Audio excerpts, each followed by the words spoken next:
Allah subhanahu wa ta'ala in the Quran, He states, فَإِنَّ مَعَ الْعُسْرِ يُسْرًا إِنَّ مَعَ الْعُسْرِ يُسْرًا, that most certainly with difficulty there is ease, certainly with difficulty there is ease. This repetition has to have purpose because it is stated by Allah. Allah subhanahu wa ta'ala is emphasizing the point that no difficulty in the life of a believer comes without ease. And that same difficulty will also be accompanied by other types of ease. Every single time a believer experiences difficulty, there's not one ease, there's not one relief, but there are multiple reliefs, multiple levels of ease and blessings that come from Allah. Some of the companions of the Prophet ﷺ, they said, if the difficulty went and hid inside of a mountain, the ease would go in there and force the difficulty out from there. That the ease is inevitable. The Prophet ﷺ, after the passing of his wife Khadija and the passing of his uncle Abu Talib,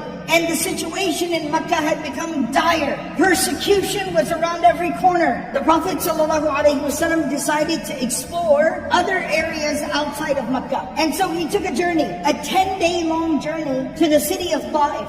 It took about 2 to 3 days for him to walk there. When he arrived there in Ta'if, he went to the leadership of Ta'if and said to them, I have a message, give it a chance. And they all rejected him. When they all turned him away, the Prophet ﷺ said, I'm going to leave Ta'if. I will not impose myself upon you. Allow me to leave quietly and peacefully. But they, unfortunately, decided to not afford him that opportunity. What did they do? They summoned together all the troublemakers in town, and they set them upon the Prophet ﷺ. And they all gathered stones and rocks, and they lined up on both sides of the road. And as the Prophet ﷺ approached, they all started throwing rocks at him. And they were aiming for his feet, because they didn't want to kill him, but they wanted to injure him and make it painful. And they did it all the way from the boundary of the city of Ta'if to a place called Qadm al-Manazil or Qadm al-Tha'alib, which is 3 miles away. For 3 miles,